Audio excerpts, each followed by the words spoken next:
గజపతి అయితే పిల్లల్ని తీసుకురావడం కోసం అని చెప్పి స్కూల్కి వస్తాడు. అది చూసిన వరలక్ష్మి వాళ్ళ తమ్ముడు అయితే ఒక్కసారిగా షాక్ అయ్యి, అక్క ఇలా గజపతి ఇక్కడికి వచ్చాడు అక్క, ఇప్పుడు ఛాయ లేదు ఏం చేస్తామని చెప్పి అంటూ ఉంటాడు. ఇక వరలక్ష్మి అయితే ఆ మాటలు విని ఒక్కసారిగా షాక్ అయ్యి, సరే సరే మేము ఇప్పుడే బయలుదేరి వచ్చేస్తున్నామని చెప్పి ఫాస్ట్గా ఆటోలో ఛాయని తీసుకుని వస్తూ ఉంటుంది. ఇంతలో వరలక్ష్మి అలా ఆటోలో వస్తూ ఉంటే ధర కూడా ఎదురుగా కారులో వస్తూ ఉంటుంది. ఆ ఆటోలో ఉన్న వరలక్ష్మి ఛాయని చూసి ధర అయితే ఒక్కసారిగా షాక్ అవుతుంది. ఏంటి వైష్ణవి వరలక్ష్మి పక్కన ఉందేంటి, అసలు వైష్ణవి వరలక్ష్మిని ఎప్పుడు కలిసింది, అసలు ఏంటి మ్యాటర్ అని చెప్పి ఆ ఆటోని ఫాలో అవుతూ వెళ్తూ ఉంటుంది ధర. ఇక వరలక్ష్మి అలాగే ఛాయ వాళ్ళిద్దరూ అయితే కంగారు పడుతూ అలా స్కూల్కి వెళ్తూ ఉంటారు. ఇంతలో గజపతి అయితే వాళ్ళ కూతురు ఐశ్వర్యాన్ని తీసుకుని బయటకు వచ్చేస్తాడు. ఛాయ అయితే కంగారు పడుతుంది.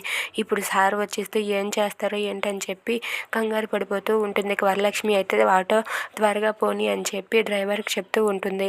ఇక గజపతి అయితే పిల్లలు తీసుకొని కార్ దగ్గరకు వచ్చేసరికి అక్కడ ఛాయ ఉండదు. If you like this video please like, share and subscribe.